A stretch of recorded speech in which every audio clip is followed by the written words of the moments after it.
How and why did you decide to write an anti-Islamic book? How was your life in regards to faith? What did you believe in? What was your heaviest and most regretful expression that you used for Islam? What was the reaction of the people around you when you became Muslim? I thought to myself, Islam is a lie. Islam is a danger. I got over 2,000 death threats. And in the end, I decided to write an anti-Islam book. God, give me a sign so that I 100% sure know this is the way. I couldn't sleep for it for 2 days. I couldn't accept it. It was so strange. Assalamu alaikum, Brother Joram van Klaveren. Thank you for accepting our invitation, and we are happy to have you with us. I want to first ask you, who is Joram? Wa alaikum salam, Ahmed. Thank you very much for the invitation. It's a great honor for me to be here. Joram van Klaveren was born on January 23 in 1979 in Amsterdam, in a pretty regular family: father, mother, brother, another brother, younger, sister, a cat. In Amsterdam, I was born and raised there. We're a practicing Protestant family. After I finished high school, I studied comparative religion. I was a teacher for a few years. There happened a lot of things in the Netherlands, especially in my life. Also, when I look at the bigger picture when it came to Islam, I became politically active for the Freedom Party. I became a member of parliament. And in the end, I decided to write an anti-Islam book, which started as an anti-Islam book, changed into this search for God, and it ended up me becoming a Muslim. How was your life in regards to faith? What did you believe in? Before I was a Muslim, I was a Protestant Christian from the Reformed Church. We read from the Bible, we all got biblical names, we were all baptized, we went to church, etc., etc. So we're pretty Christian in that way, in that sense. Of course, I believed that there is a creator, I believed in heaven, hell, I believed in angels, revelations, and of course what separates the Christians from the Muslims is that I believe that Jesus Christ was the Son of God. In a more philosophical way, I believed he was God himself, of course. I believed in the resurrection and crucifixion of Christ, of course. And I believed in the atonement. But because the Trinity is a very complex concept, whether you believe it or not, it's still very complex. Because if there is a God in the Bible, it says God is eternal. But if you are eternal and you die, you cannot be eternal, immortal at the same time. So that was something when I was a little older, 16, 17, I started questioning things like that. It's not very logical. I talked to many priests, preachers, even rabbis, and the answers I got weren't very satisfying. That made it for me kind of complex, and in the end I had some doubts about stuff like this, but I said, well, I set it aside and I thought, okay, I just believe it, and perhaps I'm not smart enough to get the whole picture. And I still believed in God. I still believed that Jesus was a very important person. I believed he was the Son of God, but how it exactly was, I left it for what it was. How and why did you decide to write an anti-Islamic book? After high school, I went to university and I did comparative religion. And the remarkable thing, I think, was that the first day of me going to college was September 11, 2001. Already thought, okay, these Muslim guys are kind of crazy and this religion isn't the truth. Then a few years later was this guy in the Netherlands called Theo van Gogh. He was a famous filmmaker and he was killed in the street. He was shot and they tried to slit his throat and they put a knife in his stomach with a letter on it for another girl, Ayaan Hirsi Ali, and it said, "You are next." So it strengthened my anti-Islam feelings in such a way that I thought, well, I have to become politically active to do something and stop this evil of harming our country. You started politics because of Islam? Yeah, and that really had to do with Islam. That was the reason that I wanted to write a book, to explain to people why Islam was a danger for the world. When I was writing my book, like I said earlier, the questions, the doubts I had about Christianity popped up again. And that was about truth, of course, because I was a believing Christian guy. And yeah, the Christian questions I had in the end were answered in an Islamic way. Because, of course, when I started writing the book, a lot of people think that it was a political book. But it wasn't so much a political book, it was a religious book, because I wanted to show people why Islam was a danger as a religion, and I wrote it from a Christian perspective. So in the beginning I made a comparison between the Christian concept of God and the Islamic concept. So I started comparing it. But because I had these doubts about the Trinity and I saw Tawheed, the oneness of God in Islam, I thought, yeah, it sounds a little bit more logical. And then I thought to myself, well, I reread the Bible to refresh myself and say, okay, why isn't the concept of Islam, the Tawheed concept, isn't isn't the Christian concept. But when I was reading the Old Testament and I saw what the Old Testament prophets said, it was one God, one God, one God. And then I thought, okay, I'll look only at the words of Jesus Christ in the New Testament. And then there's this story in the New Testament where a guy comes to Jesus and he asks him, what is the most important thing in life? How can I gain paradise? And he says there are two things. He says, hear, O Israel, hear your God is one. Treat your neighbor as you want to be treated yourself. So I thought, well, even Jesus Christ says, hear, O Israel, your God is one. So I thought, well, this whole Muslim concept of God sounds more logical, and it's the same concept that I find in the Old and the New Testament. And I know Christianity as a religion teaches something else, but it isn't the concept of God that I find in the Bible. So after weeks and weeks of study, rereading all kinds of books, I thought to myself, okay, perhaps this oneness of God is something that is true. So that's how it started. What resources did you use while doing your research? Because I was kind of shocked, I started writing to several authorities on these religious matters. And one of the guys that I wrote to was Sheikh Abdul Hakim Murad, and he's a professor from Cambridge University. But in a way, it was kind of strange, of course, because I was a politician back then still. I was writing an anti-Islam book with an anti-Islam purpose. And I'm asking this Muslim professor from another country, can you help me? So I told him, I'm writing a book. I have a lot of questions. So I was very plain why I thought, why is Islam promoting terrorism? Why is anti-woman? Why is anti-Christian? Anti-whatever. After, I think, 6 weeks, he sent me a very extensive email. And he started explaining, directly answered a lot of my questions. But he also told me, you have to read this article, read this book, read that book, ask this person. And so he was very extensive in his way of explaining. But in the end, after I read all these books and articles and made a comparison between prophets from the Old Testament with Muhammad, peace and blessings be upon him, I had no arguments anymore to say they are prophets and he is not. And I thought to myself, well, if I accept Moses on these grounds and I cannot accept the prophet, then there is something else. So I thought, why don't I think he is a prophet? And I thought, oh, perhaps because he had many wives. But then again, when you look at Solomon or you look at King David, Abraham, there are a lot of people in the Old Testament that had more wives.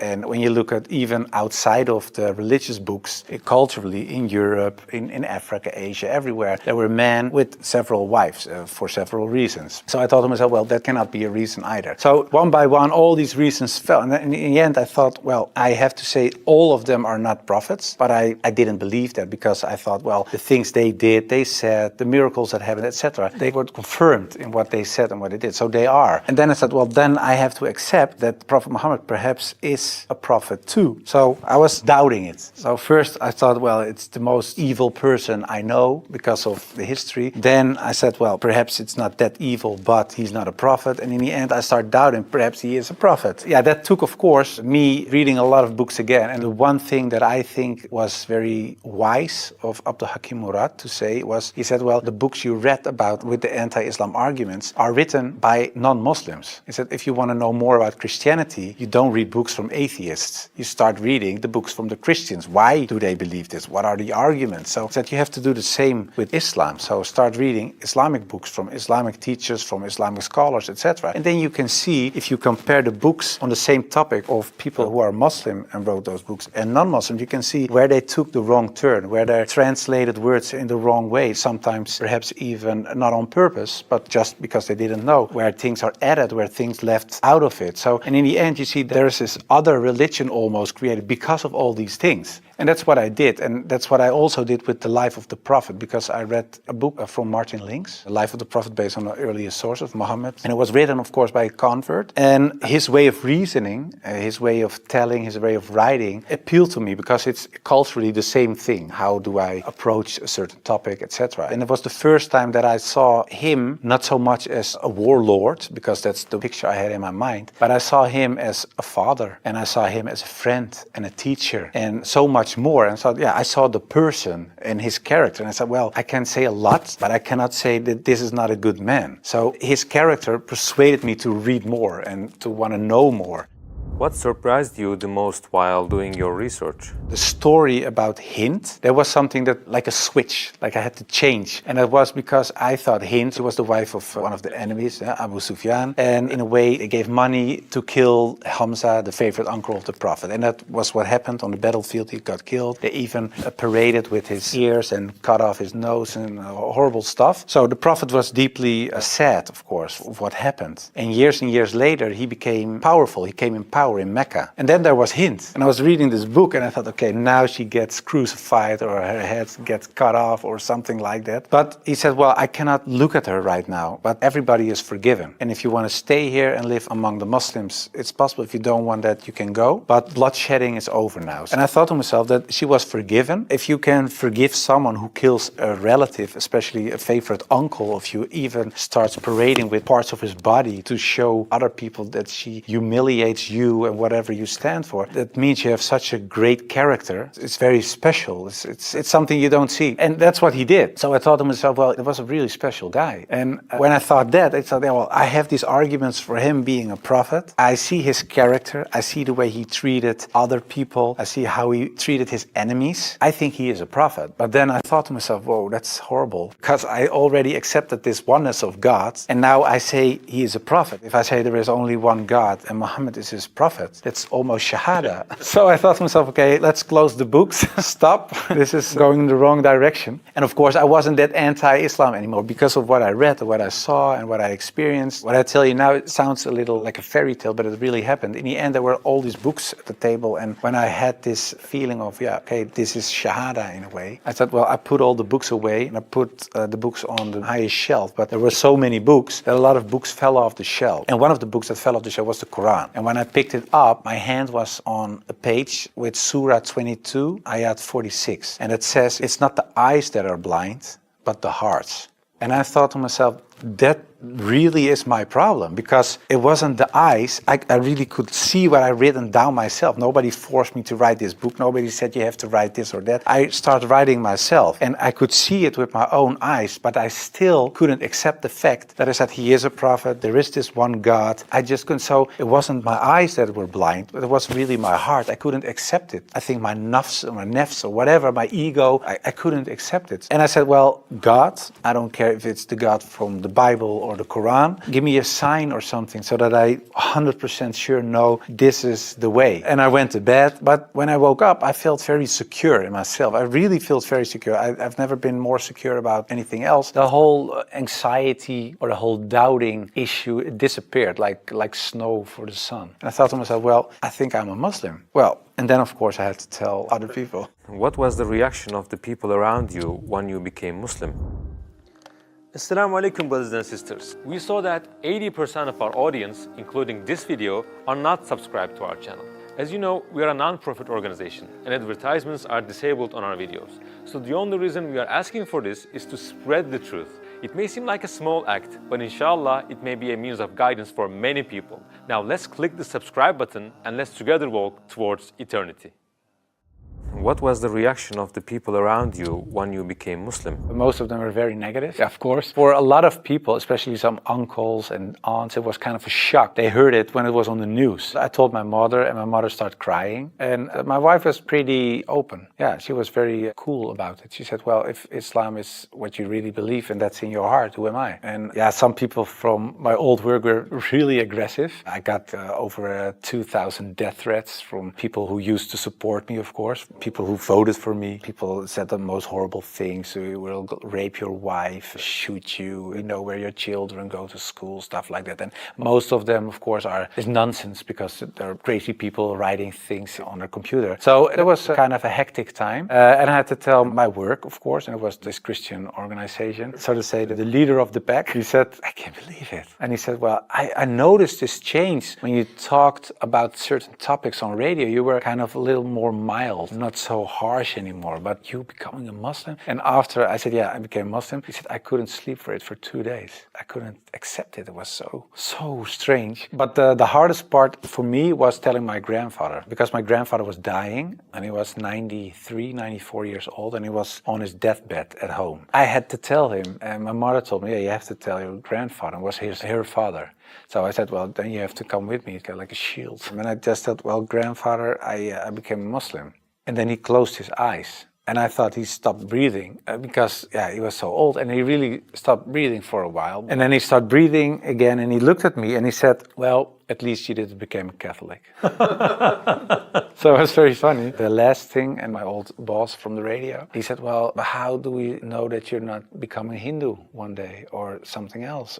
And I told him, well, I never chose a religion. One time, and it was when I became a Muslim. Before that, I didn't choose my religion. I was born in a Christian family. I was raised in a Christian way. And I'm very grateful for all the good things that it brought me. But it was not my decision. And the only time I made a decision was me becoming a Muslim. And it was the most, like I said, I think the most important decision I made. And it was the most rational decision I made. I never took years and years to decide one thing, only becoming a Muslim. How did you feel when you made your first salah? It's, of course, a beautiful moment, but very strange as well. Because as a Christian, you're not used to pray like that. You pray with your hands together and perhaps on your knees in front of your bed or something. But I think it's very beautiful that you really prostrate. So you really bow down in the deepest way for your Lord. So that's a very humbling, beautiful thing, I think. And that, yeah, it made me feel very happy.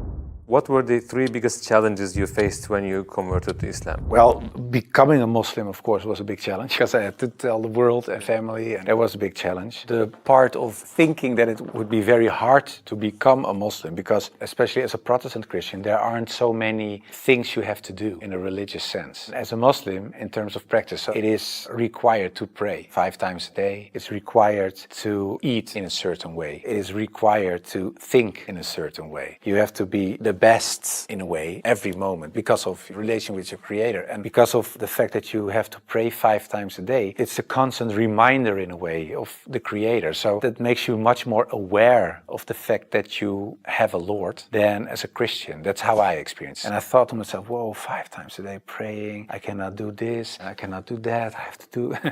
So that made it hard in the head. But after I became Muslim, it wasn't hard at all. Are you raising your kids as Muslims? Well, you try, of course. I don't know, when you're really raised as a Muslim, I think it's a very difficult job, especially in these times. Of course, when I married, I wasn't a Muslim. You promise in a way that you raise your children as Christians. So after I became Muslim, I'm not raising my children as Christians, of course. If the kids have questions about Christianity, they ask my wife, they get Christian answers. And if they come to me, they get Islamic answers. But most of the time, they ask your father. And my wife cooks halal for everybody, so that's very sweet. She says, well, I'm not going to cook 5 meals, so everybody eats the same. You want halal, everybody eats halal. So in a way, it's like an organic process. What was your heaviest and most regretful expression that you used for Islam? I think Islam is a lie, because that's something I used to say. Islam is a lie, the Quran is poison. But when I said Islam is a lie, that's the whole religion and everything that comes with it. So that's like the highest level of jahiliyyah in a way. Yeah, that's something I regret because it was like an umbrella and everything else was under this concept of Islam is a lie because that was the core thought. And of course I do blame myself, and I know there are a lot of people out there not practicing Muslims that do so. And in a way I understand it because in a political sense and in a social, cultural sense, everything I said and done is still there. I sometimes even hear arguments from people in my old party that I offended in a way. Yeah, that's something that bothers me, and that's one of the reasons that we founded an organization. It's called the IXC, Islam Experience Center, and we go to schools, primary school, high school, college, universities, but also to departments of the government, other social organizations, churches, to take away misconceptions about Islam, to share the message, to show Islam in its true colors. And we do it by virtual reality with the glasses, so it's a very fun experience as well. And we try to erase in a way the things I said and done in the past. How should people research about Islam? Do you advise just searching at Google? No, I would certainly not advise Google. It's the last thing I would advise. I said shut down the computer. No, I think it's very important that people read books, real books with pages and stuff. I would recommend Muhammad, His Life Based on the Earlier Sources of Martin Links, the book I talked about earlier. It's a green book. And I think it's very important for people not just dive into the Quran, because it's a very complex book. And if you don't have anybody who can teach you what you read, especially most of the people who don't know anything about Islam are not fluent Arabic, classic Arabic speaking people. So you will read an interpretation of the Quran or a translation, and most of the time that's not the real deal, of course. So I would advise people just to study the Sirat, study the character and the life of the Prophet, because that's what the tradition teaches us as well. His life was the Quran. He was the living Quran in a way. Just study his Sunnah, and I think that is the best way of discovering Islam. What would you like to say as your final comments? I became much more happy after I became Muslim. So I would like to invite everybody to become a Muslim, just because it brings peace to your soul and peace to your heart. It is the truth. It resonates with heart and soul. At least look at it from an Islamic perspective. Try to read and study the life of the Prophet. Try to understand what the Muslims believe. Not so much the behavior of Muslims, because there are a lot of Muslims that don't live like Muslims, including myself. I don't always live like a Muslim. I should, we all do, but you should look at the example of all examples, and it was the Prophet. And if you study his life, perhaps you find guidance that leads you to the truth.